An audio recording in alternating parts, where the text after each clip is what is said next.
لله الذي هدانا لهذا وما كنا لنهتدي لولا أن هدانا الله أشهد أن لا إله إلا الله وأشهد أن محمدا عبده ورسوله صلى الله عليه وسلم.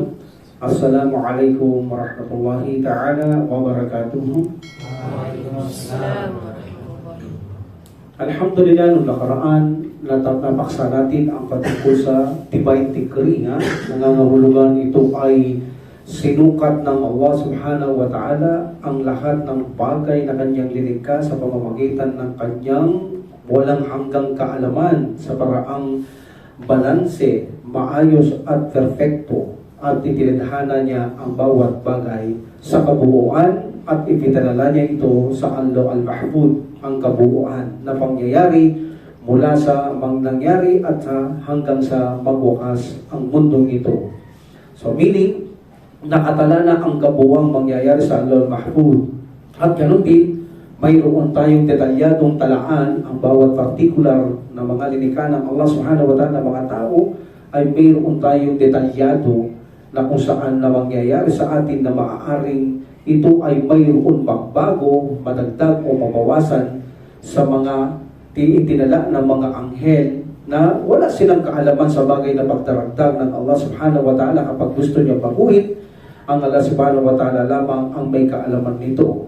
At gayon din, mayroon din tayong yearly decree in Laylatul Qadar ay itinatala ang mangyayari sa taon-taon sa buong mundo. So ganun din, dagdag pa ng iba ang dalawa. After the creation of Adam alayhis salam, the divine decree ay nagtakda ng subhanahu wa ta'ala, and the other say ay yung araw-araw na itinatadhana ng Allah subhanahu wa ta'ala. At yan ay nabanggit na natin sa nakaraan. So at nakaraan, yan ay yung nasa unang level, na kung saan ang unang level ay napapalooban ng dalawang bagay ay yung knowledge ng Allah subhanahu wa ta'ala, linikha niyang lahat ng bagay sa kanyang pamamagitan ng kanyang kaalaman na walang hanggan. At number 2, yung nakapaloob sa isang level na pangalawang bagay ay ipinatala sa lahat ay pinatala sa Allo al-Mahfud. Sa iba, maririnig dito, this is the first rukun, pillars, yes, first rukun, and second rukun of the Qadar. Okay? And also, nakaraan ay pumasok tayo sa pangalawang level na kung saan naglalaban din dalawang bagay, at ang iba naman sinasabing third rukun or fourth rukun ng Qadar. Dumako tayo sa Mashi'a ng Allah subhanahu wa ta'ala, the wills of Allah subhanahu wa ta'ala, at ito ay may dalawang kalagayan. Ang kanyang irada kauniya, meaning yung kanyang linikha niya ang lahat ng gusto niya by universal irada, at meron din tayong irada syar'iyya. So ito ay nais niyang mangyari o kagustuhan niya bilang mangyayari sa legislation, bagamat ang mabuti ay konektado sa kanya. Yun ang gusto ng Allah subhanahu wa ta'ala sa mga legislation, ngunit hindi niya gusto ang mga bagay na kanyang linikha in universal irada na piliin ito ng kanyang mga alipin, ay hindi niya ito gusto. But there is a wisdom, gaya ng sabi natin, lahat ng linikha ng Allah subhanahu wa ta'ala ay mabuti. So ipagpapatuloy natin sa araw na ito ang ikalawang level na nagdaraman ng dalawang bagay, the wills of the Mashiach ng Allah subhanahu wa ta'ala, irada kauniya and irada syar'iyya. Wa ma'adalika faqad amara al-ibadi bita'atihi wa ta'ati rasulihi, and then wa nahahum anil ma'siyah. Ang sabi ng Allah, ang sabi dito ng author, at sa pamamagitan niyan ay ipinag-uutos ng Allah subhanahu wa ta'ala sa kanyang alipin na sundin ng Allah, sundin ang sugo o mensahero, at ipinagbabawal niya ang pagsuway sa kanya. Meaning, sundin daw ang Allah sa kanyang pinag-uutos, ipinagbabawal, sundin siya. Iwasan ang bawal, gawin ang mga obligasyon.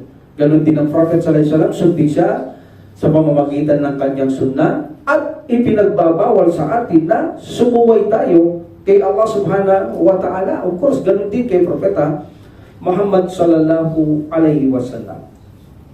Sa kabila ng paglikha ng Allah subhanahu wa ta'ala at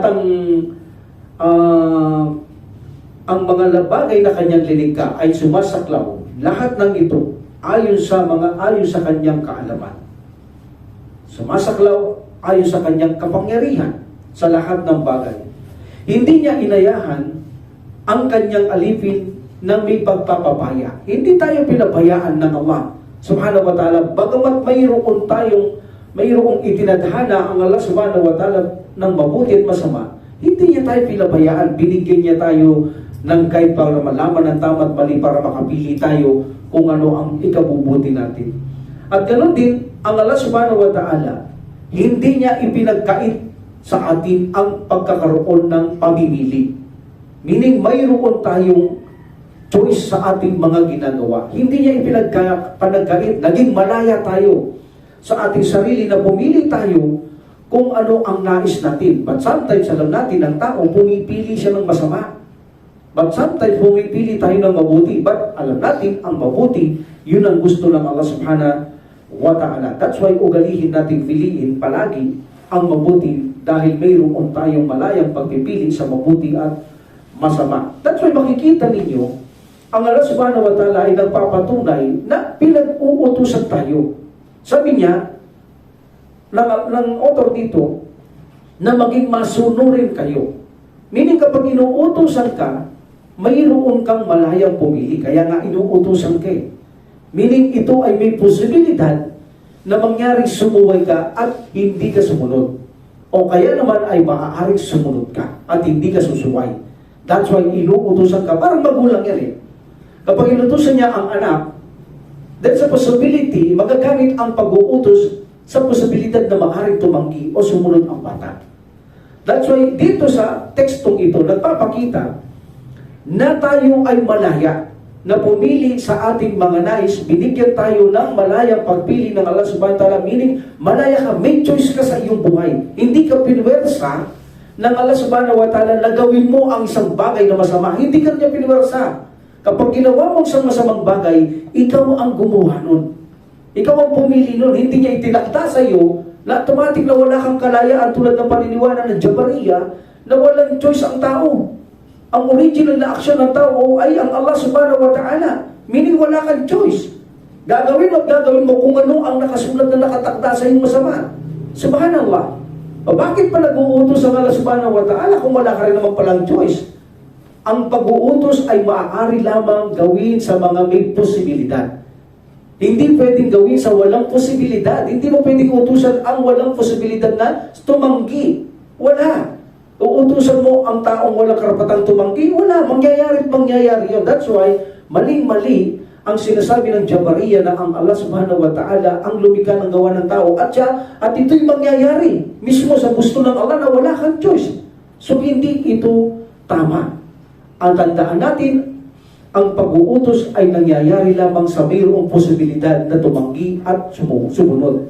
Hindi maaaring gawin ang pag-uutos na wala siyang karapatang tumanggi. Meaning, hindi siya malaya. No choice siya. Hindi yun maaaring iugnay sa bagay na yan. So, in this situation, malinaw na mayroon tayong kalayaang pumili sa mabuti at masama. Sabi ng teksto, sundin ang Allah, maging masunurin kayo sa Kanya, sa Kanyang sugo, at iwasan ninyo ang pagsuway. Meaning, ipinagbabawal ko ang sumuway sa akin, o ipinagbabawal sa kanila ang sumuway sa Kanya. So, meaning lumilitaw na inuutusan tayo, pinapaalalahanan tayo dahil mayroon tayong choice. Okay? So, malinaw na mayroon tayong kalayaang pumili ng masama at mabuti. Alam natin, ang masama at mabuti ay likha ng Allah subhanahu wa ta'ala. Sapagkat alam natin, gaya na sabi nakaraan, walang mangyayari sa kanyang kaharian na hindi niya pinahintulot. Meaning, lahat ng mangyayari, mabuti man masama, ay ipinapahintulot ng Allah subhanahu wa ta'ala. And this is the arada kauniya. Linikha niya ang pagsuway, kasalanan, kawalang pananalig, ang paggawa ng kabuktutan sa kalupaan. Linikha niya yan. At ito ay mangyayari sa lupa dahil alam ng Allah subhanahu wa ta'ala may taong gagawa sa mga yan. Hindi niya pinwal sa tao pero alam niyang gagawin nila. That's why, in this situation, hindi maiiwasan mangyari na hindi ito gawin ng Allah subhanahu wa ta'ala sapagkat alam niyang mangyayari. That's why lilikha niya rin ang mga bagay na yan. In irada kauniya, mabutit masama, para kay Allah subhanahu wa ta'ala, kahit hindi niya gusto ang masama, pag irada kauniya, lahat ito ay mabuti. Lilikha niya ang masama at mabuti in irada kauniya because of the tremendous benefits ng masama. Marami. Tadakwa ko dyan. Kung anong benefits ng bakit niya lilikha ang kasalanan, bakit niya lilikha ang kawalan pananampalataya, ang paggawa ng kabuktutan sa kalupan, bakit? Anong wisdom doon? Anong malaking benepisyo doon? Bakit niya lilikha? Mayroon. Pagdating sa irada kauniya, hindi mo masusumbatan ng Allah subhanahu wa ta'ala. Lahat mabuti. Kahit na sa paningin natin pandama, sa ating mga physical panloob masama, sa kanya lahat mabuti ito. Pagdating sa irada syariya, ayaw ng Allah subhanahu wa ta'ala piliin mo ang kanyang linikhang masama. Yung mga pagsubay, kasalanan, kawalang pananalig, ayaw niya yon. Pero hindi ibig sabihin ay hindi link kay Allah yun. Nakalink din yun kay Allah subhanahu wa ta'ala ang ginawa mong masama sapagkat hindi mo magagawa yon maliban sa linikha ito ng Allah subhanahu wa ta'ala. Siya ang may kagagawa ng lahat ng bagay sa ginagawa natin. Ngunit tayo ang pumipili sa pamamagitan ng masama at mabuti. Hindi tayo pinwersa ng Allah subhanahu wa ta'ala na gawin natin ang masama automatic. No, tayo ang pumipili at ganoon din sa mabuti. Sometimes ang mabuti, tinutulungan tayo ng Allah subhanahu wa ta'ala makagawang mabuti. At gumagawa siya ng paraan ang makapangyari ang Allah subhanahu wa ta'ala para matulungan kanya gumawang mabuti. But sometimes, ang masama, huwag mo sabing tutulungan ka ng Allah subhanahu wa ta'ala gumawang masama. Ikaw ang gagawa sa sarili mong kamay sa masama. So, alhamdulillah, lumilitaw na ang ating akida bilang Ahlus Sunnah wal Jamaah ay hindi katulad ng mga Jabariya na sinasabing walang kalayaan ng tao na pumili ng kanyang aksyon. Automatic gagawin niya ang tinakda ng Allah subhanahu wa ta'ala. So ito ay walang katotohanan. Okay? So lumilitaw, kapag ang isang tao ay walang kalayaang pumili ng masama, meaning ano ang itinatakwil mo? Hindi ka naniniwala na ang tao ay walang kalayaang gumawa ng masama at mabuti. Meaning, ang ano lang itinakda ng Allah subhanahu wa ta'ala, yun lang ang mangyayari. So meaning, itinatakwil mo rin ang abilidad at kakayahan ng tao. Meaning, wala tayong abilidad. Wala ka rin kakayahan. Kasi tinakwil mo yung may choice sa tao kasi nangyayari ang choice ng tao, yung gusto niyang gawin masama at mabuti, kapag mayroon ka ng abilidad. Meaning, mayroon kang kakayaan. Dahil hindi mo magagawa sa bagay kung wala kang kakayaan. Okay? May kakayaan ka. At mayroon kang irada o wills. Mayroon kang kagustuhan na gawin ang isang bagay. So kung ang dalawang ito, ang matibay na determinasyon o irada o wills, wala ka nun. Hindi lilikha ng Allah subhanahu wa ta'ala. At hindi niya lilikha ang iyong kakayahan. So lumilitaw talagang wala kang choice. Lumilitaw na wala kang choice. Dahil persadong mangyayari kung ano lang ang itinakda ng Allah subhanahu wa ta'ala. Ito ang Jabariya. Kapag itinakwil mo ang tao na walang kalaya ang pumili ng masama at mabuti, itinakwil mo na rin ang kanyang kakayaan at abilidad. Pero alam natin na ang tao ay nilikha niya na mayroon siya sariling kakayaan at abilidad. O abilidad, kakayaan at irada o wills. O determinadong matibay na determinasyon na gusto niyang gawin ang isang bagay. So dalawa, the wills and the ability. Meron tayo niyan. Hindi natin maitatakwil na wala tayong abilidad. Meron. Kaya nga naisip lang minsan ng tao, gusto niya gawin, ngunit minsan hindi niya magawa dahil hindi niya kaya.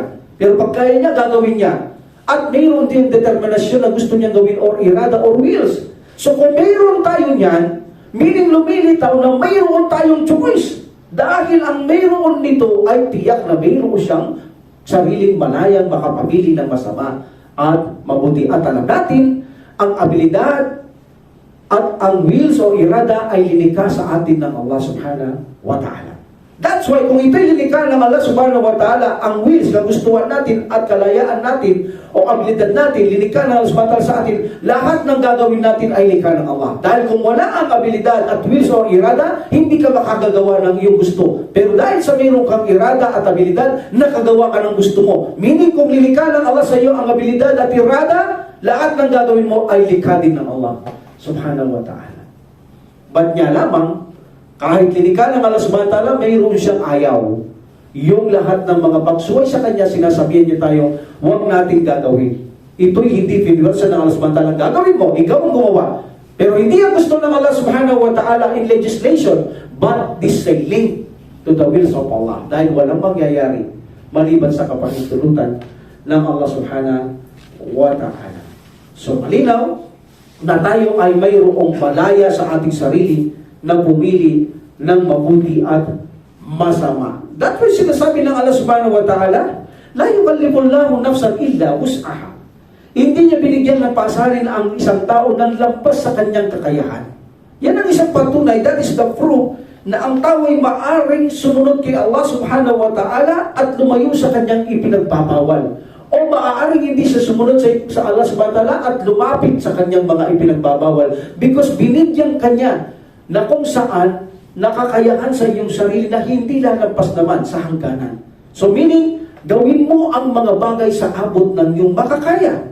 Malinaw na mayroong kang kakayaan at abilidad. Because sometimes, nagpa-fasting tayo, hindi mo kaya mag-fasting, gawin mo lang ang iyong kaya. Hindi ka bibigyan pasanin ng subanta na hindi mo kaya o lampas sa iyong hangganan. Dahil may abilidad ka, may kakayaan ka, at may irada ka, Wills, alam mong gagawin mo. Pumili ka na hindi ka mag-fasting dahil may sakit ka.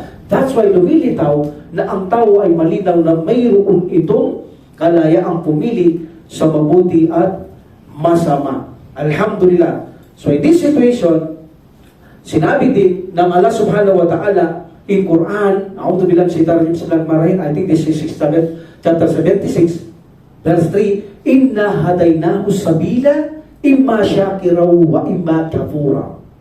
Sabi ng Allah subhanahu wa ta'ala, inna hadaynahu sabila. At tutuhanan amin silang ginabayan sa landas na kung saan ay maari silang maging mapagpasalamat o hindi maging mapagpasalamat. That is the proof in Quran na mayroong malaya na pumili ng mabuti at masama ang tao. Linikha ng Allah subhanahu wa ta'ala isang gabay, isang landas na gabay. Ngayon, bahala ka, may gabay ka, may guide ka. Bahala kang pumili, maging mapagpasalamat ka sa Kanya o hindi ka maging mapagpasalamat, nasa iyo ang Diyos. That's why naniniwala tayo Ahlus Sunnah wal Jamaa na ang mga Ahlus Sunnah wal Jamaa ay naniniwala tayong malaya tayong pumili ng mabuti at masama. Ang lahat ng mabuti at masama, remember in irada kauniya, universal irada, will sa pala, lahat yan linikha niya, lahat mabuti yan para sa Kanya. Bagamat hindi niya gusto ang mga bagay na kung gagawin natin in legislation o sabihin natin in irada syar'iyya, mga bagay na lilikha niya, ikaw niya, lahat gusto niya yan. Lahat mangyayari yan by His wills.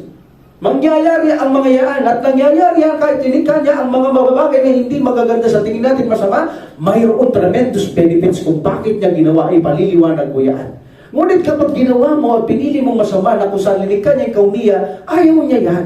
Ayaw niya yan. But kung gagawin mo ito ay hindi ibig sabihin ay hindi lilikha ng Allah. Ito hindi wills ng Allah, no. Link pa rin sa kagustuhan at wills yan ng Allah subhanahu wa ta'ala sapagkat pinangyari lahat ng Allah subhanahu wa ta'ala ang mangyayari sa mundong ito nang walang hindi mangyayari maliban sa pahintulot ng Allah subhanahu wa ta'ala. And then, pagpapatuloy ng teksto, wa huwa subhanahu yuhibbul muttaqin wal muhsinin wal muqsitin wa yarda 'anil ladina amanu wa 'amilus salihat wa la yuhibbul kafirin wa la yarda 'anil qaumil fasikin wa la ya'muru bil fahsya wa la yarda li ibadihil kufra wa la yuhibbul fasad. So dito sabi ng teksto, ang maluwalhati ang Allah subhanahu wa ta'ala, minamahal niya ang muttaqun. Ayan ha, minamahal, meaning gusto niya ito. Gusto niya ang muttaqun, mahal niya ang muttaqun, paliliwanag mamaya. At ganoon din ang mga muhsin, mahal din ng Allah subhanahu wa ta'ala ang mga muhsin. Ganoon din ang mga muqsitin. Meaning gusto niya ito, lilikha niya ito, mabuti masama. Irada kauniya, lahat lilikha niya, but gustong-gusto niya ang mga mabuti. Mahal na mahal niya na gawin ito, either na in legislation, in irada syariya, gusto rin ito ng Allah subhanahu wa ta'ala. Maliban ng masama, sa syariya, ayaw niya ito. Bantlik sa kanya, sa wills niya, ang gagawin nating masama. Okay? At siya ay nalulugod sa mga taong gumagawa ng mabubuti. Meaning, gusto niya ito. Nalulugod siya sa mga taong gumagawa ng mabubuti. At siya ay hindi nalulugod. Kita nyo? Hindi niya gusto ang kawalang pananampalataya. Meaning sumusuway. Ayaw ng Allah subhanahu wa ta'ala ang hindi mananampalataya. Bakit niya lilikado? Ayaw niya pala. Aalamin natin yan para maging malinaw. Bakit niya linika ang hindi niya gusto tapos paano niya naging gusto? Aalamin natin, insyaAllah. Okay. Hindi niya gusto ang kawalang pananalig. At hindi rin siya nalulugod sa mga taong pasig, meaning mapagrebelde, mapagimagsik. At hindi siya nag-uutos ng pahsya, mahahalay, malalaswa. At siya ay hindi nalulugod sa mga aliping hindi nananalig. At hindi niya kinalulugdan ang pasad o mapaggawa ng kasamaan sa kalupaan. Meaning, dalawa ito. Ang kanyang kinalulugod at hindi ikinalulugod. Pagpareho niyang lilikha ito yung kanunia. Okay? Isa-isahin natin para maging malinaw. So dito sabi ng Allah subhanahu wa ta'ala, ang malwa natin, minamahal niya, gusto niya. Gusto niya, either irada syariya, irada kauniya, meaning universal wills, or legislation wills, pareho niya gusto ito. Ano ito? Ang una sabi niya, gusto ko, mahal ko, meaning yung mga muhsin. Muhsin, yung mga gumagawa ng mabubuti. Gusto ng Allah yun. Either in kauniya nililikha niya, universal irada, or legislation irada, yung gumagawa, gusto niya yun. Pareho. Pareho niya gusto. Sino? Yung naglikha siyang mabuti at ginagawa mo mabuti, pareho niya gusto yan.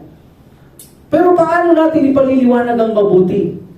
Kasi may mga taong alam nila ang mabuti, ay ang kapag gumawa kang mabuti sa kapwa at tingin nila ay nakatulong ka, nakinabang sila, dito'y mabuti. O nagsalita kang mabuti. Ang mabuti sa Islam ay hindi ganon. Ang mabuti sa Islam ay isa lamang. Ang sumunod ka lamang sa Quran at kay Propeta Muhammad SAW. Maliban doon, walang mabuti. Hanggat wala kang ebidensya sa Quran na ginawa mong mabuti, na sinasabing mabuti, wala ka sa sunna ng Propeta SAW, kailanman ay hindi magiging mabuti. Ang tanging mabuti lamang kung paano sinabuhay ng Propeta sallallahu alaihi wasallam ang Quran at Sunnah by way of saying, action by the action of the tongue and the lips, and approving. Yan lamang ang mabuti sa Islam. Meaning kaya nga mayroong bid'ah, may pagbabago. Yung wala katuruan sa Islam, kahit sa tingin mo mabuti, dahil wala sa Islam, hindi yan mabuti. I give you example para makuha ninyo. How many rakats ang duhur? 4. Pag nagsala tayo, 4. Hindi ba mabuting gawin ko 10? Yes, tingin natin maganda, mabuti 10 eh. Dahil sinasamba mo, ang Allah subhanahu wa ta'ala, mabuti yan. So sa pangunawa ng lahat ng tao, kahit sinong tao, ang 4 ay gawin mo 10. Kung tutusin, kung titignan lang natin in very logic way, walang hindi magsasabing hindi mabuti, especially ang mga hindi mananampalataya dahil wala silang gabay sa mabuti. Tingin nila, mabuti agad to. Okay yan, approve yan. But in Islam, kahit sa tingin mo mabuti ang 10 raka ay duhur. Okay, yung Maghrib na yun, ginawa natin 5. Pero dahil wala kang ebidensya na ginawa yan ng Prophet sallallahu alaihi wasallam, kailanman ay hindi mabuti yan. Yan ay masama pa rin. Kita nyo? Kaya ang mabuti sa Islam isa lamang. Minamahal lang ng Allah subhanahu wa ta'ala yung muhsin, gumagawang mabuti in the way of sunnah ng Prophet Muhammad sallallahu alaihi wasallam. Kaya huwag natin ipagmalaki ng isang magawang mabuti ay mabuti na tayo kinalulugdan at minamahal ng Allah o ginugusto ng Allah ang ginawa natin, Allah subhanahu wa ta'ala, kung wala ito sa sunnah, sorry, hindi gusto ng Allah subhanahu wa ta'ala. At least, instead na matuwa ang Allah o mahalin ka ng Allah dahil sa ginawa mong pagbabago sa ibada, yung galit niya ang magiging kapalit sa iyong ginawa. Okay? Ito, naintindihan natin ang ibig sabihin ng muhsin. So, minamahal ito ng Allah subhanahu wa ta'ala ay mapagawa ng mga mabubuti sa pamamagitan ng pagsunod sa sunnah ng Prophet sallallahu alaihi wasallam. Anong proof natin sa Quran? May proof tayo sa Quran. Okay? Ano sabi ng Allah subhanahu wa ta'ala? Who knows? Ayah in Quran. Who knows? Laqad kana fi Rasulillahi uswatun hasanah. Okay, laqad kana fi Rasulillahi uswatun hasanah. Nasa sugo ng Allah ang isang magandang halimbawa para inyong gawin. Meaning walang ibang maganda maliban lang sa pattern ng Prophet sallallahu alaihi wasallam, siya ang ating pattern, ang ating modelo sa paggawa ng mabuti. Nasa kanya lang, sabi ng Allah subhanahu wa ta'ala, laqad kana fi rasulillahi uswatun hasanah. Nasa sugo ng Allah ang isang magandang halimbawa upang inyong gawin, upang inyong sundin. Meaning walang maganda maliban sa sunod ng Propeta Muhammad sallallahu alaihi wasallam. That is a good deeds. And also Allah subhanahu wa ta'ala said, at gusto niya rin, this is a irada, remember, kauniya at safiya, pareho niya gusto ito. Gusto niya rin, mahal niya rin ang mga muttaqun. Sino naman ang muttaqun? Yung mga mahintatakutin. Paano natin ipaliliwanag ang muttaqun? Ang sabi ng Prophet sallallahu alaihi wasallam, hindi nyo makakamit ang antas ng pagtunay na may pagkatakot kay Allah. Hindi nyo makakamit ang antas ng tunay. Hindi naman sinabing wala tayong takot. Yung tunay, yung mataas na antas ng takot. Kaya nga nasa Islam tayo, may takot tayo di ba? Natatakot tayo paparusahan sa impyerno mapoy, pero may libil ng takot. Pero ang libil ng takot, sabi ng Prophet sallallahu alaihi wasallam, ang mataas, hindi nyo makakamit ang antas ng tunay na may takot kay Allah subhanahu wa ta'ala hanggat hindi nyo iniiwasan ng isang bagay na masama na maaari o alam ninyong mapipinsala kayo. Meaning, alam mong ikapipinsala mo, hindi mo iniiwasan. Meaning, kulang ang takot mo kay Allah subhanahu wa ta'ala. Hindi mataas ang takot mo kay Allah subhanahu wa ta'ala. Yung mga tao may takot talaga kay Allah subhanahu wa ta'ala kapag alam nilang ikapipinsala nila sa mundong ito o sa kabilang buhay. Ano ikapipinsala sa mundo? Diba? Nagbibisyo ka. Pwede mapinsala sa mundong ito ang katawan mo at sa kabilang buhay. Ngayon, alam mo pwede mapinsala ang katawan mo at sa kabilang buhay, hindi mo iniawasan, meaning hindi mataas ang antas ng takot mo kay Allah subhanahu wa ta'ala. Ang minamahal ng Allah subhanahu wa ta'ala, pag sinabi mo takun, sabi ng Prophet sallallahu alaihi wasallam, yun! Kapag nalaman mo na isa ang bagay ay maaaring ikapinsala mo, either physical, lalo na spiritual, ay iiwasan mo ito. That is a muttaqun. Meaning, yung mga gawain mo kapag ikaw ay muttaqun, lahat ng obligation ay gagawin mo. Also the one of the meaning muttaqun, lahat ng obligation mo, fasting, salah, gagawin mo. Zakat, kung meron ka, hajj, kung meron ka, gagawin mo yan. Yan ay tanda rin ng tunay na may takot kay Allah subhanahu wa ta'ala. Also, minamahal din ng Allah subhanahu wa ta'ala ang muqsitin. Muqsitin, yaong mga makatarungan. Iniiwasan mong gumawa sa mga tao ng kawalang katarungan. Meaning, hindi ka nandadaya kapag ikaw ay nangangalakan. Makatarungan ka. Hindi ka nandadaya, matapat ka. Hindi ka nagsisinungaling sa iyong pangangalakal sa pakikitungo sa mga kapwa, hindi ka gumagawa ng kawalang katarungan, sino man sila. Even na hayop. Sa Islam, pinakikitunguhan ng mabuting pati mga animals. Pati pagkatay, kailangan maging magkatarungan kang kumatay sa mga animals na inialay natin kay Allah subhanahu wa ta'ala o kinakatay natin by the names of Allah subhanahu wa ta'ala sa pamamagitan ng pangalan ng Allah subhanahu wa ta'ala. Of course, pag kinatay natin ito, hingi tayo pahintulot sa kanya by saying Bismillah. So meaning, tataliman mo ang iyong kutsilyo, hindi mo pahihirapan, automatic pag iniwan mo ito, yung 4 na ugat, automatic putol lahat yan, on the spot patay siya. Maging makatarungan ka, even na pagkatay sa animales, even na pag-aalaga mo, maging makatarungan ka. So that is a Muslim. That is our religion, Islam. Itinuturo niya ang pagiging makatarungan sa kapwa, either Muslim, either hindi Muslim, either animals na maging may buhay, makitungo ka ng makatarungan. Minamahal yan ng Allah subhanahu wa ta'ala. At lilikha niya ito in irada kauniya at gusto niya rin sa irada syariya na gawin ito ng kanyang mga alipin. What is the dalil? Inna Allaha yuhibbul muttaqin. Number 1, binamahal ng Allah ang mga mahintatakutin. Meaning, hindi mo pinababayan ng obligasyon mo kay Allah subhanahu wa ta'ala, especially mga obligadong gawain, at ikaw ay umiiwas sa lahat ng kapipinsala mo. And then Allah subhanahu wa ta'ala said, wa ahsinu. At gumawa kayo ng mabubuti, meaning sa paraan ng Prophet sallallahu alaihi wasallam. Inna Allaha yuhibbul muhsinin. Katotohanan, walang duda, tiyak na tiyak, minamahal ng Allah ang mga mapaggawa ng mga mabubuti. And Allah subhanahu wa ta'ala said, wa aqsitu, at maging makatarungan. Inna Allaha yuhibbul muqsitin. Katotohanan, minamahal ng Allah ang mapaggawa ng katarungan. So meaning ang lahat ng ito'y linikha ng Allah subhanahu wa ta'ala, inirada kauniya, at gusto niya rin itong gawin ng kanyang alipin, inirada syariya, parehong gusto ito ng Allah subhanahu wa ta'ala. At ang lahat ng ito ay wills ng Allah subhanahu wa ta'ala, at ang lahat ng ito'y likha ng Allah subhanahu wa ta'ala. Because kung wala kang ability at wala kang irada or will sa iyong sarili, hindi mo magagawa ang mabuting ito. That's why kung ginawa mo ito, because of the ability and irada or wills, likha ito ng Allah subhanahu wa ta'ala sa iyo, ang resulta ng mga ito, likha din ng Allah subhanahu wa ta'ala. At gustong-gusto niya ang mga bagay na ito. Alhamdulillah. In this situation, alam natin, sinabi din dito, at ang Allah subhanahu wa ta'ala ay nalulugod sa mga naniniwala at nagsasagawa ng mabuting gawa. Okay? At dito sinabi niya,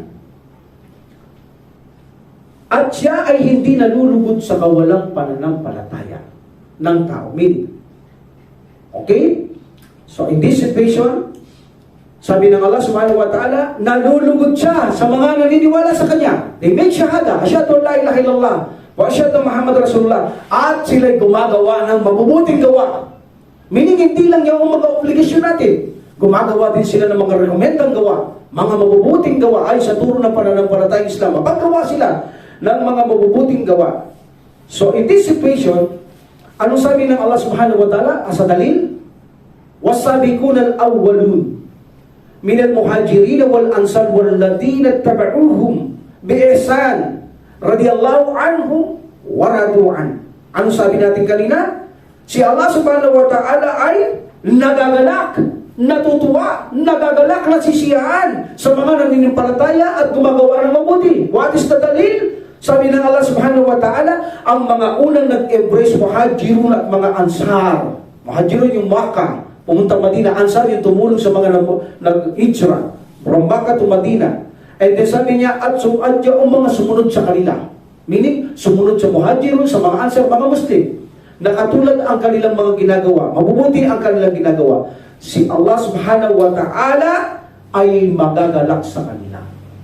Nagagalak si Allah subhanahu wa ta'ala sa mga Muslim na nanampalataya at magawang mabuti, at kayo din ay magagalak kay Allah. Meaning, si Allah subhanahu wa ta'ala ay nagagalak sa mga Muslim habang nandito sila.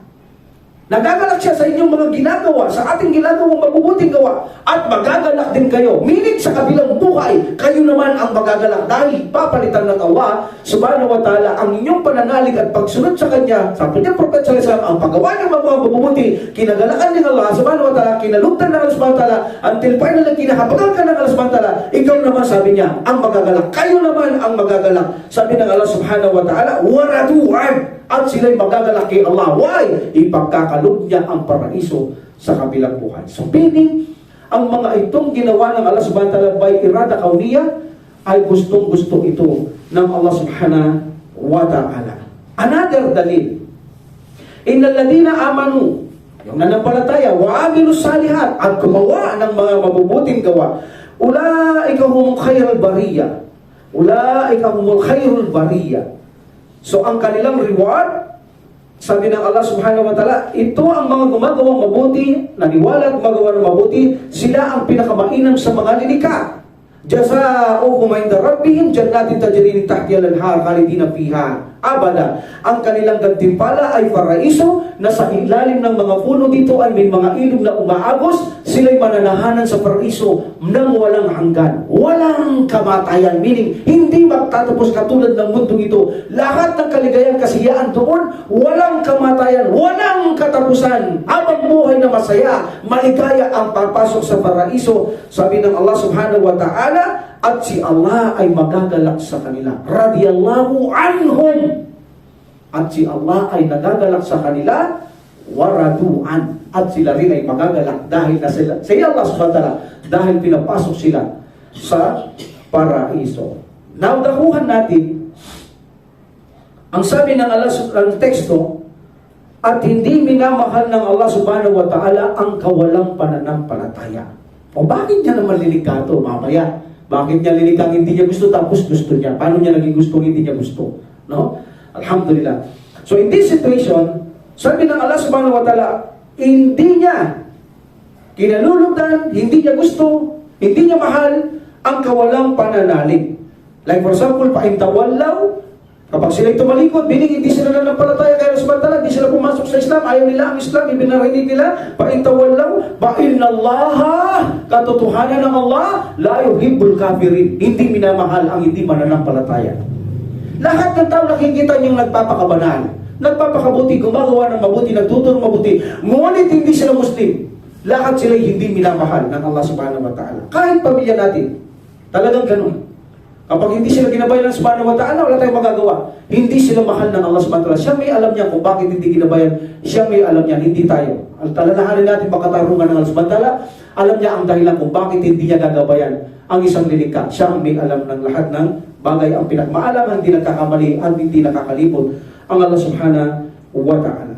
So here, nakita natin, ang Allah subhanahu wa ta'ala, bagamat lilikha niya ang kawalang pananampalataya,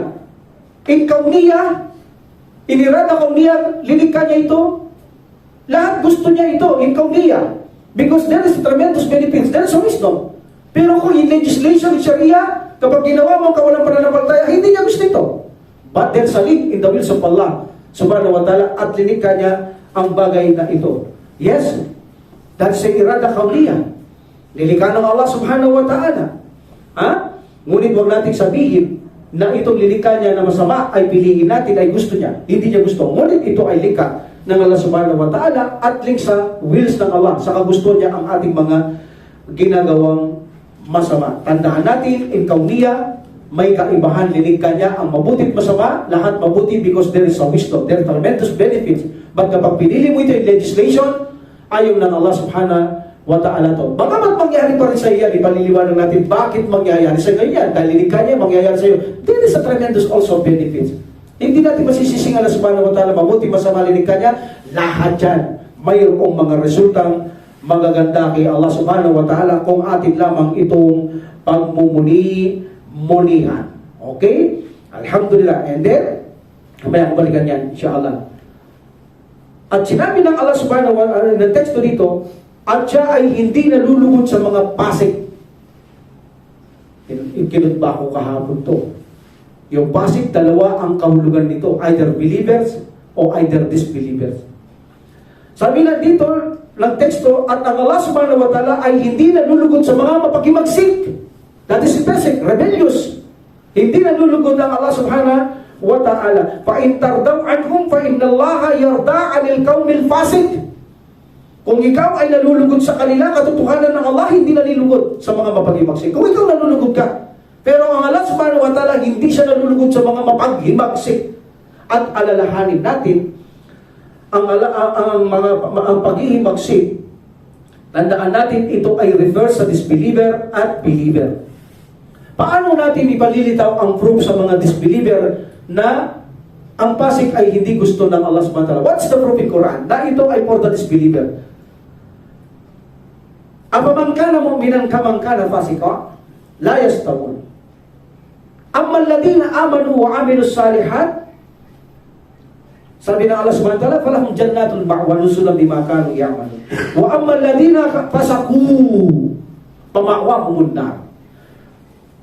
Kullama aradu an yakhruju minha uidu fiha wa qila lahum dhuqu 'adaban nar alladhi kuntum bihi tukadzibun.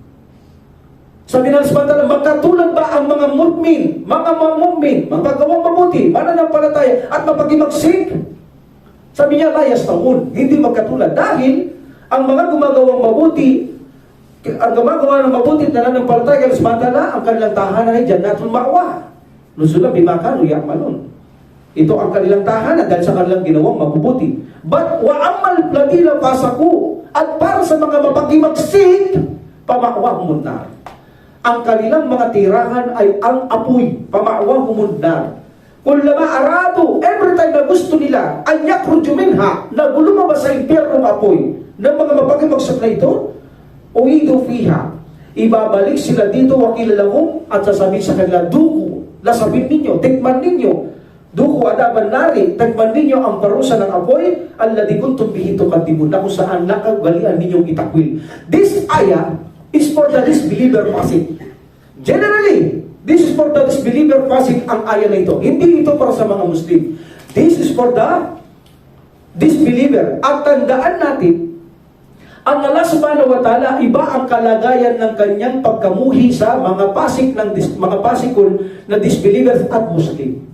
Sapagkat ang mga hindi mananampalataya, sila ay mapag-imagsik, kailanman ay hindi malulugod si Allah. Kailanman, never siya malulugod sa kanila. Even na gumawa silang mabuting gawa, na nasa Islam, nasa Sunnah, nasa Quran, gawin nila yon. Hindi kailanman kalulugdan yan ng Allah subhanahu wa ta'ala.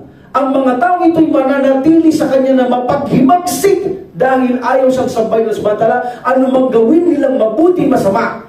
Generally, sila'y pasik kay Allah subhanahu wa ta'ala. But ang Muslim, mapaghimagsik lang siya sa isang bagay na ginawa niyang masama. Hindi katulad nila. General, mapaghimagsik sila. Ang Muslim, siya ay maging pasik lamang kapag gumawa siya ng pagsuway kay Allah, doon lamang hindi nalulugod si Allah. Doon sa ginawa niyang paghimagsik ay isang bagay o dalawa. But kapag gumawa siyang mabuti, kinalulugdan siya ng Allah subhanahu wa ta'ala. Yun ang kaibahan ng pasik sa mga hindi mananampalataya. Generally, mabuti man masamang ginawa nila, kailanman hindi sila kalulugdan ng Allah dahil mapaghimagsik sila totally. But ang Muslim, kapag gumawa siya ng pasig, doon lang siya hindi kalulugdan ng Allah subhanahu wa ta'ala, doon lang sa isang ginawa niyang paghihimagsik. At kapag gumawa siya mabuti, tatanggapin niya ito at kinalulugdan ng Allah subhanahu wa ta'ala. What is the dalil? The dalil para sa mga Muslim na mga paghihimagsik, sabi ng Allah subhanahu wa ta'ala, I think this is from Hujurat, no? Ya ayyuhalladina amanu idza ja'akum pasik. Okay? Idza ja'akum pasik. Kapag kayong mga mananampalataya, kapag dumating sa inyo ang isang mapaghimagsik, rebellious, pasik. And then Allah subhanahu wa ta'ala said, binabain, patabayyanu. Okay? Meaning, binabain, patabayyanu, inyong tiyakin. Meaning yung dala niyang news, binabain news. Ya ayyuhalladhina amanu idza ja'akum pasikun binabain. Kapag dumating sa inyo ang rebellious, mapag-imagsik na may dalang balita, patabayyanu. Alamin niyo, tiyakin mo muna niyo yan. So meaning this is for the Muslim. This is for the Muslim. Okay, sa mga Muslim ito na gumagawa ng mga mapaghimagsik. Meaning dito hindi malulugod ng subhanahu kung may dala siyang balita, paninirang puri, panilibak, dati siya'y pasik. Dati siya'y rebellious to Allah subhanahu wa ta'ala. Ito hindi ka nilulugdan ng Allah subhanahu wa ta'ala. Pero hindi ibig sabihin, hindi nakalulugdan ng Allah subhanahu wa ta'ala ang kanyang ginagawa. No. Kapag gumawa naman siya ng mabuti, ikalulugdan ito ng Allah subhanahu wa ta'ala. At lalo na kung ito'y nagtawba, tatanggapin ng Allah subhanahu wa ta'ala. But let's take a look at kuffar. Ang kuffar, as I have said, totally, generally, Allah subhanahu wa ta'ala hate them. Hindi niya sila kinalulugdan. Ayaw niya sila. Totally. Kahit gumawang mabuti, kahit gumawang masama, kahit magsisi pa sila. Kahit humingi pa sila ng tawad. Eh, kanino ba sila hingin tawad? Hindi naman kay Allah subhanahu wa ta'ala. Hindi matatanggap. O kahit sabihin natin, ya Allah, patawarin mo ko, pero hindi ayaw mo sundin ng Allah. Meaning ayaw pumasok sa Islam, ayaw mo magsala, etc. Ikaw na nga Muslim, ayaw mo magsala, hindi ka makapagtawa ba kay Allah subhanahu wa ta'ala. Ikaw pa nakapir na ayaw mo siya sabihin, tapos hingi ka ng tawad sa kanya, hindi ka rin pakikinggan ng Allah subhanahu wa ta'ala. But ang Muslim talaga, na kung saan siya ay nabubuhay sa pananampalataya Islam, ngunit nagkakamali, likas sa atin yun, nagsasala siya, nagpapasting siya, ginagawa obligasyon, pag nagkamali siya, dahil siya'y pasig, doon lang sa bagay na yun. At kapag nagtawba siya, magagalak sa kanya, Allah subhanahu wa ta'ala, dahil gusto niya, inalaha, yung iputawabi na. Gusto ng Allah subhanahu wa ta'ala, binamahal niya, ang mga naghihingi ng satawad sa kanya. Meaning, nabubura yung kasalanan niya. Kung hindi. At paggawa ng mabuti ang isang Muslim, tatanggapin ng Allah subhanahu wa ta'ala at ikinalulugod niya ito. So, nagiging pasig lang ang isang Muslim kapag sumasuway sa Allah subhanahu wa ta'ala sa isang bagay na kanya ginagawang pagsuway, ito ay equivalent ng pasig kay Allah subhanahu wa ta'ala. So, meaning, the pasig, very clear, apply ito sa mga hindi Muslim, apply din ito sa mga Muslim ang paghihimagsik sa Allah subhanahu wa ta'ala. And then, in this context or text, at hindi niya ipinag-utos ang pahsya. Pahsya, yaong mga mahahalay, malalaswa, like watching balaswa, watching makahalay o gumawang makahalay, of course, bago ka gumawang mahalay, because bisan, dahil sa kwento naririnig mo, panunood mo ng malalaswat mahalay, sometimes ikaw ay makagawa ng makahalay. That's why lahat ng to ay pinagbabawal sa Islam. Either na gawin mo ang mahalay o manood ka ng mahalay na siya maglilid para gumawa kang mahalay, lahat ito ay pinagbabawal. Even na pagsasalita ng mga bastos o malalaswa, ipinagbabawal din sa Islam, especially gumagawa ka na talaga ng malalaswa at makahalay, lalo na itong haram sa Islam. So in this situation, ang Allah subhanahu wa ta'ala, kul, sabi niya, inna Allah la ya'muru bil fahsya. Katotohanan ng Allah subhanahu wa ta'ala, hindi niya ipinag-uutos ang malalaswa at mga gawaing mga kabastusan, hindi yan ipinag-uutos ng Allah subhanahu wa ta'ala. Mahahalay, hindi yan pinag-uutos. Bakit ito sinabi ng Allah subhanahu wa ta'ala? Because there is a ayat Quran, katulad ng mga tao noon, na kapag gumagawa sila ng mga ganito, pinagbibintangan nila na utos ito ng Allah subhanahu wa ta'ala at nakagis na nilang ginagawa ng kanilang magulang. Dalawang bagay ang kanilang sinagot, nakagis na sa magulang, nakita ito, at utos daw ito ng Allah subhanahu wa ta'ala ang gumawa ng malalaswa, subhanallah. Ano sabi sa Quran? Kalu wajadana alaiha abaana wallahu amarana biha. Subhanallah. Wallahu amarana biha. Sabi nila, ang kalaswaan, ang kabastusan, kahalayan ay natagpuan na namin, nakagis na namin sa aming mga ninuno. At ang Allah ay ipinag-utos ito sa amin na gumawang malaswa. That's why sabi ng Allah subhanahu wa ta'ala, Kul, inna Allah la ya'muru bil fahsya. Sabihin mo, Muhammad, katotohanan ng Allah hindi nag-uutos ng kalaswaan at kalibugan, kabastusan, kahalayan. Hindi niya hinuutos ng Allah subhanahu wa ta'ala. They are liar. Dito sinabi ng Allah subhanahu wa ta'ala, hindi niya pinag-utos ang kalaswaan. Pero hindi niya sinabi na hindi ginawa ito ng kanilang ninuno. Ginawa talaga ng kanilang mga ninuno. Kaya hindi sinabi ng Allah subhanahu wa ta'ala, hindi ginawa ng kanilang ninuno. Ginawa! Kinopya nila. Pero sinabi ng Allah subhanahu wa ta'ala, hindi ito pinag-utos. Dahil sabi nila, ipinag-utos ng Allah subhanahu wa ta'ala gumawang mga malalaswa. Sabi ng Allah, hindi ko pinag-uutos ang gumawa ng malaswa. At ito ay hindi angkop na iugnay kay Allah subhanahu wa ta'ala na siya ay gumawa ng sarili niyang aksyon ng mga malalaswa. Subhanallah. Yes, we believe lahat nilikha ng Allah subhanahu wa ta'ala. There's a reason, there's a wisdom. Pero hindi gusto ng Allah subhanahu wa ta'ala na siyang mismong gagawa sa isang tao na ilagay niya, ikaw gumawa kang kabustusan, gagawin yan. Subhanallah. Subhanallah. Ikaw ang pumili nun. Lilikha ng Allah subhanahu wa ta'ala, yes, connected yun, link yun sa kanyang wills, sa kanyang likha, pagkalikha, but hindi sabihin failure sa kanyang gumawa ng malaswa, kundi pinagbabawal ng kanyang gumawa ng malalaswa. Sinong nagbabawal? Ang Allah subhanahu wa ta'ala. Alhamdulillah. And then dito, at hindi nalulugod si Allah subhanahu wa ta'ala sa kawalang pananalig. Meaning, ang mga tao na hindi nananampalataya, hindi siya nalulugod sa kanila. Paano sila papasok ng paraiso? Hindi naman nalulugod sa kanilang alas batal. That's why walang pag-asa sa paraiso ang mga hindi kinalulugdan ng Allah subhanahu wa ta'ala. Sila yung mga taong nasa puot at galit ng Allah subhanahu wa ta'ala. That's why Quran sabi niya, Ya ayyuhalladhina amanu la tatawallaw qauman ghadiballahu alaihim kad ya'isu minal akhirati kama ya'isul kuffaru min ashabil qubur. O kayong mga mananampalataya, sabi niya, huwag ninyong gawin mga kaibigan ang mga taong ang sumpa, ang galit at puot ng alay na sa kanila. Na mga hindi mananampalataya, nasa kanila ang galit at puot ng Allah. Wala silang pag-asa sa habang ng Allah subhanahu wa ta'ala. Katulad ng mga nauna sa kanila na sa libingan ng mga kufar, wala silang kapag-asa sa habang ng Allah subhanahu wa ta'ala. So tayong Muslim lang ang tagapagmana ng paraiso. That's why galingan natin. Tayo lang ang mayroong tsansa. At tinuturuan tayo ng bandat ng Prophet sallallahu alaihi wasallam kung paano natin mapapasok ang paraiso. Kaya gawin natin ang lahat ng makakaya natin upang sa ganun ipagkaloob ito ng Subhanahu. Pilitin natin gumawang mabubuti, makatarungan, magkaroon ng takot kay Allah Subhanahu. Gawin natin kapag kinalulugdogan niya, kinalulugdan ng Allah Subhanahu ang mga bagay nito, especially na humihingi tayo ng tawad kay Allah Subhanahu wa ta'ala. Now, ang Allah Subhanahu wa ta'ala, hindi niya gusto ang kawalang pananampalataya. Okay? Yan ang sinabi niya. Hindi niya ito kinalulugdan. Ang kawalang pananampalataya. Now, kung ito ay hindi niya kinalulugdan, bakit niya linikha ang kawalang pananampalataya? Hindi niya naman pala kinalulugdan ito. Bakit niya ito nilikha.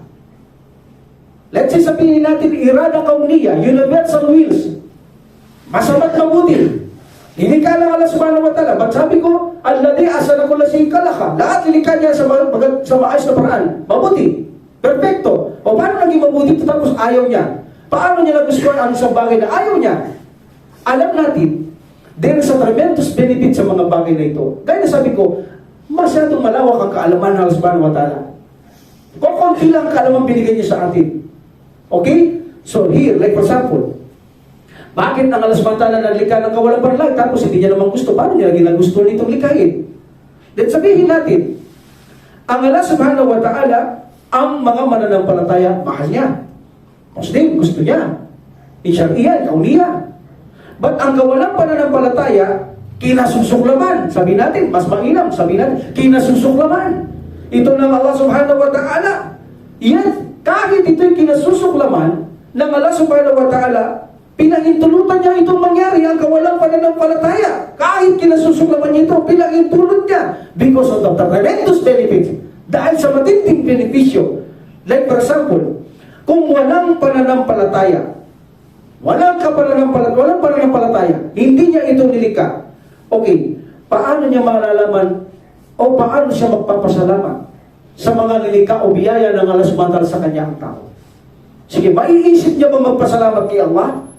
Like for example, walang pananampalataya. Pero kung mayroon ginawa ng Allah subhanahu wa ta'ala ng kawalang pananampalataya, maiisip mo ngayon kung sinong naglikha ng lahat ng bagay, sino nagbibigay sa iyo, bakit ganun, sino ang nagdala ng ulan, sino nagpagkaloob nito sa iyo, maiisip mo yan. Now, iisipin mo ngayon, kailangan kong magpasalamat sa Kanya, kailangan kong manampalataya sa Kanya, aanapin mo siya. Pero kung walang pananampalataya, paano mo iisipin yan? Wala kang pakialam, walang pananampalataya. So, walang sense ang mga ayat ng Allah subhanahu wa ta'ala. Kung wala ang kawalang pananampalataya, paano natin malalaman ang mananampalataya? Alam natin, there's an opposite. Kung mayroong masama, may mabuti. Paano mo malalaman ang mabuti kung walang masama? Paano mo malalaman ang masama kung walang mabuti? Paano mo malalaman ang maasim kung walang mapait? Paano mo malalaman ang mapait kung walang maasim? Di ba? Lahat ng mga yan nalaman nyo because of the opposite. Paano mo ngayon malalaman ang pananampalataya kung walang pananampalataya? Nalilikha ang Allah subhanahu wa ta'ala. Paano mo malalaman kung walang pananampalataya lilikha subhanahu wa ta'ala? Ang pagbabawal ng mabuti at masama. Ano sasabihin mo? Hoy, walang kang pananampalatayang gawain mo yan. Ay, hindi mo alam yun. Walang ganun nalilikha ang Allah subhanahu wa ta'ala. Meaning lahat ng gagawin mo para sa iyo mabuti kahit na ito ay mga karumalduman na gawain. Dahil sa walang pananampalatayang lilikha ang Allah subhanahu wa ta'ala, wala, hindi mo alam ang mabuti. Hindi mo alam ang masama. Ang tao ay mabubuhay na hindi tunga sa kanyang likas na pagkatao ang pamumuhay niya rito dahil mamumuhay siyang hindi niya alam ang tama at mabuti. Pero kung dahil sa masama at mabuti o kawalang pananampalataya at mayroon nito, malalaman mo kung anong tama, malalaman mo kung ano ang mabuti. Mamumuhay ka na may dignidad at karangalan sa mundong ito. Kung walang pananampalataya, ang linikha ng subhanahu, paano ka magjijihad? Anong alam mo sa mali at tama? Sino magtuturo ng tama at mali? Lalaganap ang kabuktutan sa mundong ito. Dahil inaakala ng tao lahat ng gagawin ay mabuti, walang makakaawat sa kanila dahil sa kawalang pananampalatayang linikha, tingin nila lahat mabuti, gagawa ng karumalduman, o sino naman magjijihad? Hindi mo rin alam ngayon ang jihad na yan. So meaning, maraming dahilan ang Allah subhanahu wa ta'ala. Isa sa pinakadahilan, paano mo papapasukin sa impyerno ang tao kung siya ay papasok doon? Ano ang dahilan na ibibigay sa kanya? Bakit siya napasok doon? Alam natin ang impyerno mapoy ay tahanan ng mga hindi mananampalataya. Ngayon, kung walang klinika na kawalang pananampalataya at ipapasok ang tao sa impyerno mapoy, anong dadahilan doon ng Allah subhanahu wa ta'ala kung bakit siya na doon? Sasabi niya, kahit hindi ka nananampalataya, walang ano din. So meaning, hindi pwedeng pumasok ang tao sa impyerno mapoy kung walang linikha ng kawalang pananampalataya ang Allah subhanahu wa ta'ala. That's why, linikha niya ito upang ang mga pumasok sa impyerno mapoy ay maidahilan ng Allah subhanahu wa ta'ala kung bakit ka nandiyan, pinarusaan ka at ito'y katarungan dahil sa iyong ginawang kasalanan ng kawalang pananampalataya. That's why, in irada kauniya, linikha niya ito. Gusto niya ito.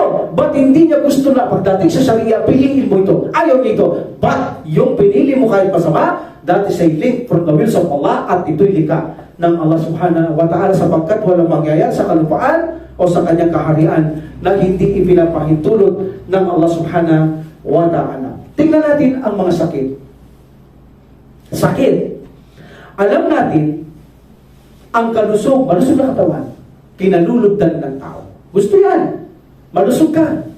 At ang sakit, ayaw yan ng Allah subhanahu wa ta'ala. At yung kalusugan mo, mercy of Allah. Habag yun ng Allah, biyaya ng Allah, malusog ka. Pero pag binigyan ka sakit ng Allah subhanahu wa ta'ala, ano sasabihin natin? Ito ay hindi natin gusto. Natural yun. Ito ay parang isang parusa sa atin. O bakit ka naman binigyan sakit ng Allah subhanahu wa ta'ala at tapos ay paparusahan ka ng Allah subhanahu wa ta'ala? Sakit ito, yung parusa ito. Para ikaw ay manumbalik kay Allah subhanahu wa ta'ala. That is the benefits kung bakit binigyan kanya ng sakit. Para ikaw ay makapanumbalik sa kanya. Dahil kung hindi kanya bibigyan ganyan, wala kang pagkakataon para manumbalik kay Allah subhanahu wa ta'ala. Hindi mo maiisipin ang manumbalik kay Allah subhanahu wa ta'ala kung hindi kanya bibigyan ng mga pasakit at pagsubok. Hindi. That's why, sinabi din ng Allah subhanahu wa ta'ala, kalla inal insana layatka, inna aroused na. Bakit niya sinabi ito? Tingnan nyo, ang mga tao binigyan ng Allah subhanahu wa ta'ala, pinaulanan niya sila ng mga biyaya. Okay? Kanilang mga katawan, magandang kayamanan, magandang bahay, maraming children, transportasyon, negosyo, etc. Ang ganda ng buhay. Pagkatapos, mayabang sila magsabi. Ano namang kufar? Ano sasabihin nila? Iyan ay nagkaroon sila dahil sa kanilang mga sariling karunungan, talino, kasapatan. Ganun ang sasabihin nila eh. Because of walang trials, walang pagsubok, walang sakit. Tignan mo ang sagot ng tao. Pagkatapos ibigay lahat ng Allah subhanahu wa ta'ala sa kanila ang magagandang bagay, sasabihin nila, dahil yan sa aking talino, dahil sa aking kakayahan, dahil sa aking ganito-ganito. Pero pag gusto na ng Allah subhanahu wa ta'ala ibalik ang tao sa kanya, anong gagawin niya sa mga tao to? Pasasakitan niya sila, paparusaan niya sila, bibigyan sakit. Maaalala nila ngayon na mali ang kanilang ginagawa, kundi dapat manumbalik sila sa nagbigay na mga karuya. Kita mo, sa paraan na sila bigyang pagsubok ng Allah, may pagkakataon silang makapanumbalik. Kaya samantala, kung hindi sila bibigyan ng Allah, mananatili sila sa ganitong katwiran. Yan ay dahil sa aming kakayahan. Mayroon kaming maraming anak, kayamanan, mayroon kaming mga negosyo, transportasyon. Yan ay sa aming kakayahan. Kung walang pahirap, walang sakit, walang pagsubok, mananatili ang tao sa ganito hanggang mamatay siya. Pero kung gusto ng Allah subhanahu wa ta'ala ibalik siya sa Allah subhanahu wa ta'ala, bibigyan niyang sakit, bibigyan niyang pagsubok, makakaisip ang tao na manumbalik siya. Kaya Allah subhanahu wa ta'ala, yun ang mga wisdom ng mga masasamang nilikha ng Allah subhanahu wa ta'ala. There are some benefits kapag nilikha ng Allah subhanahu wa ta'ala ang mga bagay na ito. Like for example, ang sinabi din dito sa teksto ay hindi minamahal ng Allah subhanahu wa ta'ala yaong mapaggawa ng pasad. Inallaha la yuhibbul pasad. Pasad mean yung mga mischief making, mapaggawa ng masama sa lupaan, mapaggawa ng kabuktutan sa kalupaan. O bakit naman pinahintulog ng Allah subhanahu wa ta'ala ang gumawa ang tao ng kabuktutan sa lupa? Ayaw niya naman pala ito. Paano niya naging gusto? What is the benefits in this situation? Okay? Like for example in Quran, sabi ng Allah subhanahu wa ta'ala, wa idha tawallaw sa'a fil ardi liyufsida fiha wa yuhlikal arda wan nasr wallahu la yuhibbul fasad. Ang sabi ng Allah subhanahu wa ta'ala, at sila ay tumalikod. At nang sila ay tumalikod, ang kanilang kakayahan ay magpalaganap sa kalupaan ng kabuktutan, kasamaan, at wasakin ang mga pananim at mga hayupan. At talagang masama, pati pananim at mga hayop. Katotohanan, hindi minamahal ng Allah ang mapagawa ng mga kasamaan. So in this situation, hindi raw minamahal ng Allah subhanahu wa ta'ala ang mapaggawa ng masama. Pero bakit niya ito ipinahintulot ng Allah subhanahu wa ta'ala ang paggawa ng kasamaan? Bakit niya ito ipinahintulot? Ang Allah subhanahu wa ta'ala, ipinahintulot niya ang paggawa ng kasamaan at kapag ito ay ginawa mo, paparusahan ka niya. Of course, hindi ka niya paparusahan ng wala kang ginawang masama. Hindi makatarungan yun. That's why, pinabayaan niya, hindi niya piniwersa to. Remember, hindi piniwersa ng alas bata lang, oy, gawin mo itong masamang ito. O, angel, itala mo, gagawin niya masama, automatic, walang kalayaan. Hindi ganon. Ikaw ang pumili ng tao na ikaw ay gumawa ng masama. But this is the link from the wills of Allah. And this is also irada kauniya. Linikaya ng universal wills ng alas bata dahil ito'y mangyayari dahil pipiliin ng tao. Now, bakit niya hinayaan yun? Para lang sa ganon, kapag ikaw ay gumawa ng masama, may katwiran ng Allah subhanahu wa ta'ala parusahan ka niya. O bakit ka naman niya paparusahan? Dahil gumawa ka ng masama. O ano naman benepisyo kung bakit pinarusahan ka ng Allah subhanahu wa ta'ala? Tingnan natin ang sagot ng Allah subhanahu wa ta'ala. Dahar al-fasad fil barri wal bahri bima kasabat aydin nasi liyudikahum ba'da alladhi amilu la'allahum yarji'un. Sabi ng Allah subhanahu wa ta'ala, ang kasamaan ay nagpalaganap sa ang kabuktutan, kasamaan ay pinalaganap sa kalupaan, maging sa karagatan, dahil sa kanilang mga sariling kamay. Hindi sila pumili, sila nagpagalaganap ng masama, silang gumagawa ng kabuktutan, dahil sa kagawa ng kanilang mga kamay, at pinatikman sila ng Allah subhanahu wa ta'ala ng kaparusahan dahil sa kanilang ginawa. That is the wisdom. Pag gumawa ka masama, may katwiran ng Allah subhanahu wa ta'ala, parusahan ka. O bakit mo pinarusahan? Makatarungan ba yan? Yes. Makatarungan yun. Even sa batas ng tao. Kapag nagkasala ka, paparusahan ka. Walang magsasabing hindi makatarungan yun. Makatarungan yun. Kapag nagkasala ka, paparusahan ka, katarungan. Kapag nagkasala ka sa mundo, pinarusahan ka ng subhanahu wa ta'ala, makatarungan. Kaya pinabayaan niya magkasala ka, para ikaw ay parusahan niya. O bakit ka naman niya paparusahan? Para nang sa ganun sabi ng Allah subhanahu wa ta'ala, upang sila ay bigyan kong pagkakataong makapanumbalik sa akin. Yun ang wisdom ng Allah. Napakatalino talaga ng Allah subhanahu wa ta'ala. Can you imagine, pinahintulad niya gumawa ng masamang tao, pagkatapos paparusahan niya, yun pala ang wisdom doon, paiisipin ka niya na magbalik ka sa iyong tagapaglikha. That's why in another ayah, sabi ng Allah subhanahu wa ta'ala, وَلَنُذِكَنَّهُمْ مِنَ الْعَذَابِ الْأَدْنَى دُونَ الْعَذَابِ الْأَكْبَرِ لَعَلَّهُمْ يَرْجِعُونَ. At ginawa ng Allah subhanahu wa ta'ala, ipalasap niya ang magaan na pagparusa. Pinalasap niya ang magaan na parusa sa mundong ito. Meaning yung mga sumasaway. Pinatikman sila ng Allah subhanahu wa ta'ala ng mga magaan pala. Magaan lang na parusa. Meaning ang parusa dito ng Allah subhanahu wa ta'ala binigay sa tao, magaan. So kung bakit niya ito pinarusaan? Para sila ay manumbalik kay Allah subhanahu wa ta'ala. La'allahum yarji'un. But mayroon pang sinabi doon bago yun. Kaya niya ibinigay o ginawa ang magaan na parusa sa mundong ito bago niya ibigay ang matinding parusa. Gusto niya, ayaw niya maparusa ng tao sa matinding parusa. Gusto niya yung magaan na lang parusa niya dito para manumbalik. Yung matinding parusa, gusto ng Allah, huwag siya maparusa doon. Binibigyan siya ng parusa ng Allah subhanahu wa ta'ala sa mundo para makapanumbalik kay Allah subhanahu wa ta'ala, para masave siya sa parusa habang buhay na walang katapusan. Yun ang plano ng Allah subhanahu wa ta'ala. Yun ang katarungan ng Allah subhanahu wa ta'ala na pinabayaan niyang paggawa ng masama dahil pinili ng tao, then paparusahan niya. Bakit niya paparusahan? Para bigyan siyang pagkakataon, makapanumbalik sa kanya, para nang sa ganun, yung matinding parusa na susunod sana, na dapat niyang parusahan, ay hindi siya mapaparusahan.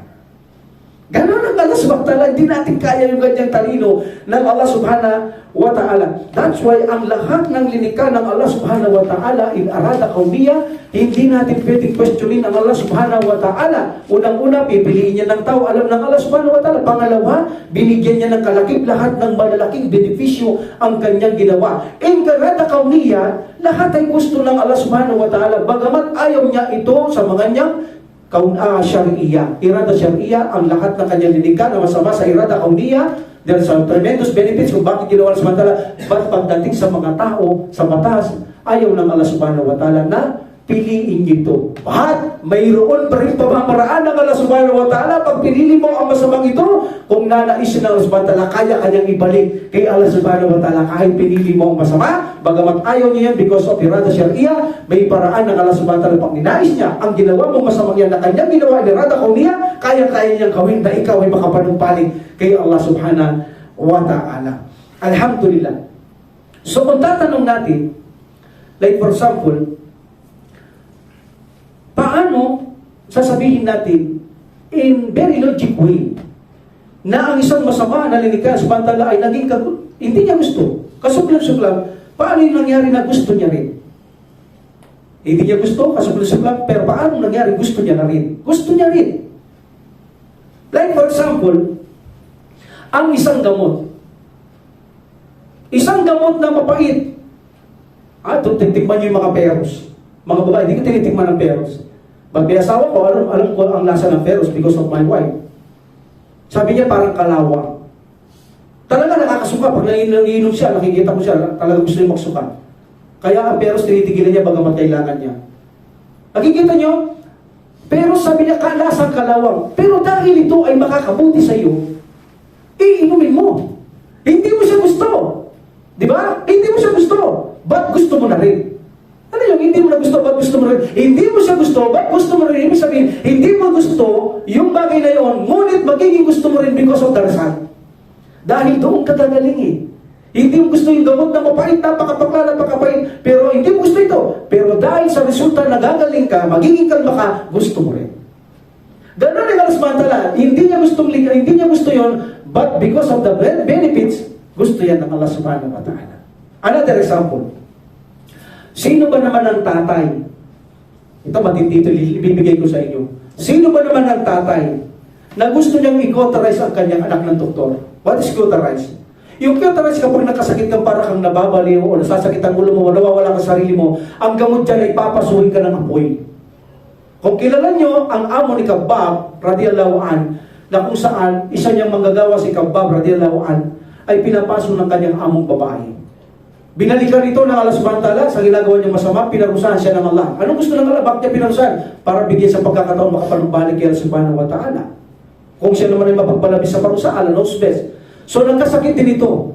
Anong gamot sabi ng doktor? Kailangan kang i-cauterize, pasuhin ng apoy. O kaya nakita niyo mga nagbabagang bakal na ipinatatatak sa mga baka, ganun, pwede yun. Iihaw mo yung bakal na yun, gagawin mong baka, then ididikit sa ulo mo, sa babae sa ulo. Ididikit yun. Sinong tatay ang gusto niyang pasuhin ganyan ng kanyang anak? Wala. Papasuhin, cauterize ang yung anak, especially sa ulo, kakalbuhin, tapos didikit yung bakal na yun na nagbabaga, o kaya, yes, babaga, didikit yun. Walang may gusto tatay nun. Pero dahil sa, yun ang lunas, yun ang kagalingan, bakit hindi?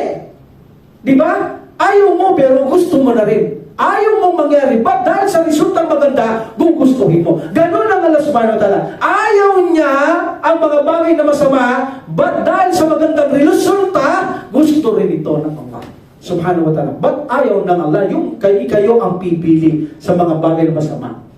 Another example, ang mga Muslim, ito maganda to. Kapag sinabihan mo sila ng masakit, ayaw nila yon. Of course, kahit sino, masakit, kahit nanay, kapag tatay, pag sinabi ng anak na masasakit, ayaw nila yon. Ayaw nila yon. Muslim, pinayuhan mo ng totoo, masakit, mahapdi, mapait, maanghang, maasim sa kanilang dibdib. Hindi nila gusto. Lalo na yung salita mo, matitigas, matataas, hindi nila gusto. But gusto rin nila bandang huli. Bakit? Because dahil sa iyong salita na masasakit, makakapdi, dahil totoo naman, ay baka kabuti sa kanila, physical at spiritual. Ayaw nila yung mga dating, but ang pangalawa ay gusto nila because of the result, magbabago sila. Ganun ang mga tinakda ng Allah subhanahu wa ta'ala o lilikha niya, inirada kauniya, mabuti masama, lahat may mga malalaking benepisyo ang mga bagay na ito, bagamat ayaw niya ito sa kanyang alipin na piliin ito because of the benefits, ay gusto rin ito ng Allah subhanahu wa ta'ala at gugustuhin din ng alipin ito na mangyari sa kanya because of the wisdom. Kapag naintindi niya, pinagmuni-munihan niya, hindi niya kailanman sisisihin sa Allah subhanahu wa ta'ala. Kung ginawa niya masama, ay hindi ka gusto ng Allah subhanahu wa ta'ala dahil maraming pagpapay sa Quran, sa Sunnah na ipinag-utos ng Allah subhanahu wa ta'ala, pinagbabawal niyang sumuway. Wa atiullah, wa atiur Rasul. Pag Allah subhanahu wa ta'ala, sumunod kayo kay Allah subhanahu wa ta'ala at sa kanyang sugo. Fa innallaha la yuhibbul fasik. Katotohanan, hindi minamahal ng Allah subhanahu wa ta'ala ang mga mapakimagsik. Ibig disobedient. Meaning, pinapaiwan tayo ng subhanahu wa ta'ala. Gumawa mabuti, gumawa ng ganitong kabutihan, gumawa ng makatarungan, gumawa ng mga magandang pakikitungo, gumawa kayo ng magagandang bagay, iwasan yung masasama, binabalaan tayo ng Allah subhanahu wa ta'ala. Hindi niya tayo pinabayaan, bagamat may wills tayo, may choice tayo, hindi niya tayo binitawan sa kapabayaan, at hindi niya tayo binitawan ng Allah subhanahu wa ta'ala na mapasama, bagkus ginawa niya ang lahat ng bagay para sa atin upang tayo ay walang maisumpat kay Allah subhanahu wa ta'ala. So inshallah, ipagpapatuloy natin ito sa susunod din. Meron pa tayong isa pang lecture sa Qadar at dadako tayo sa susunod sa what is Iman, inshallah. Wa qul da'wati alhamdulillah rabbil alamin wa salatu wa salam ala rasulillah. Subhanaka Allahumma wa bihamdika asyhadu an la ilaha illa anta astaghfiruka wa atubu ilaik. Assalamualaikum warahmatullahi taala wabarakatuh. Allah